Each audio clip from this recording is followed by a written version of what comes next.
Hey, welcome back to the channel. Today I wanted to make a short video about Harley Davidson 4-speed transmission shifter fork alignment tools. Okay, everybody and their dogs makes these things. This one's from V-Twin. It was like 62 bucks, something like that. Comes with a gauge rod here. I couldn't find a whole lot of great videos online about how to use this thing. They were pretty vague, like you already knew most of this stuff. The shop manual, this is an original Harley shop manual, is torn up as it is, but even it is a little misleading, at least to me. So I wanted to make a video and show you exactly what they mean. If camera person will maybe come around here behind me and look at the manual with me.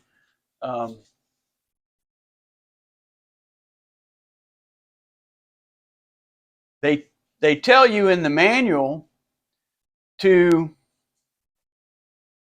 under setting the gauge for the shifter drum, they say place shifter cam in neutral as shown in figure 719. Well, okay, this is a cast type drum, but here we have an old school drum. Now, if I was to put this in neutral, there's neutral, okay? If I take the tool with the dowel pins on it here and place it on the cover and then go to put my little gauge rod, it doesn't line up with anything. So, okay, that's not neutral, obviously. At least not with the gauge tool. It's neutral on the cam here. And as far as the shifter mechanism, it's in neutral. If it was on the bike, it would be in neutral. Okay, I've written on here where the shift gears are. Okay, this is first gear. That's first gear. Okay, there. Second gear is here. There's third gear. And there's fourth gear, okay? So when they're talking neutral, they're talking this long slot here after you've gone through first, second gear. You see, after you've gone through first and second gear, this shifter needs to be held in neutral while third and fourth is happening.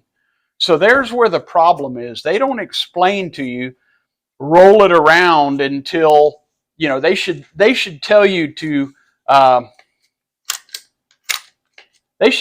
put it in fourth gear is what they should tell you, because then when you stick your shifter gauge on, you can line it up with the slot. Look at that, it falls right in there.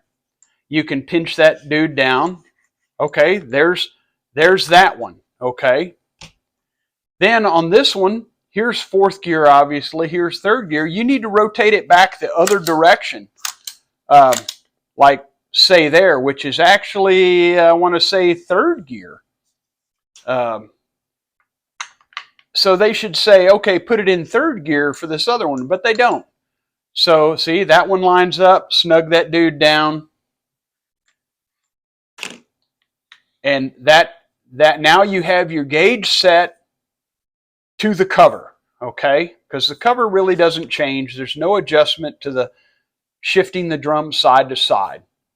Now we take the tool and we're going to put it on our transmission, okay? I'm going to drag this guy over here.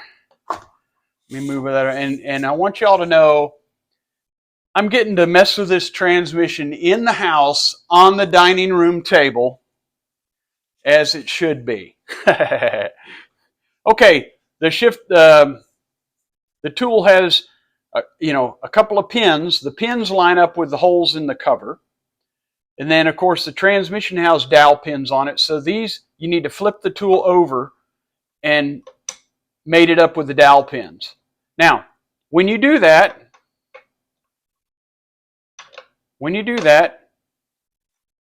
your shifter forks need to line up with these, okay? They line up pretty good right now, but according to the book, if you look over here, here you go, right here. First and second gear need to have 80 to 90 thousandths, and the main shaft third and fourth gear need to be 100 to 110 thousandths. And what they're talking about is the clearance between the dog and the tooth of the gear here. Now, as you can see, I'm off on this one. It's got way more clearance here than it does here. Okay? So, what you're going to do, look over here, lady, is I'll have to take this apart. I'll have to take this back apart. It's just hand tight, but I'll have to take this apart, and I will add shims right here. These little, here, let me show you these little shims, right? You get these little shims, and you add as many shims as you need right here between the fork and the housing, or you can add the shim here. Whatever you need to do to move, whichever it is, to move this to get the proper measurement on either side of the dog. This is the dog. These are gears. The gears, first gear, second gear. You got to get it centered just so. And then you'll do the same for third and fourth. This is the third and fourth. This is the third and fourth gear over here. So you're going to do the same for that. But that, you know, you add some, you put your gauge back on it and check it again, or you can, I guess you could leave the gauge on it, you know, and you measure, take it off, do your stuff. Now, just so you know, don't get all happy and go cranking down on the sprocket nut over here, putting your sprocket on, because you can't get the shifter shaft out with a sprocket on there. You could take an old jacked up sprocket and torch you off a big chunk of it. That way you could snug that down, keep fourth gear where it needs to be, and be able to slide this out to change your deals. As it is, since I didn't do that, I don't have an old jacked up sprocket, I'll have to take this back off and take that back off in order to get the rod out to remove these and shim them the direction they need to go. So, anyways, I hope that helps you. Like I said, they were a little unclear in the manual and a little unclear on the other videos I watched. There were some other guys, I think it was Pacific Mike, good guy, no doubt, but like I said, I think he took for granted that you already knew exactly how to use this thing. I've built a crap load of these transmissions, but I've never had to use this tool before.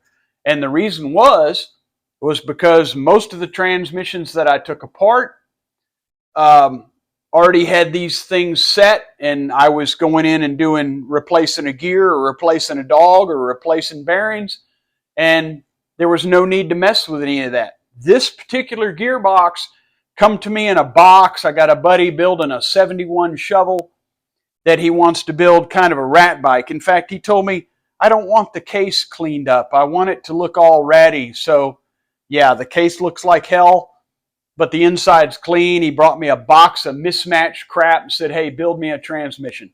So that's what I did. So I got to buy a new tool, which is never a bad thing. So anyways, that's what we learned, and I hope this helps you. I hope it, helps you deal with these things. Anyhow, if it did, hit the like button, hit the subscribe button, and we'll see you next time. Thanks.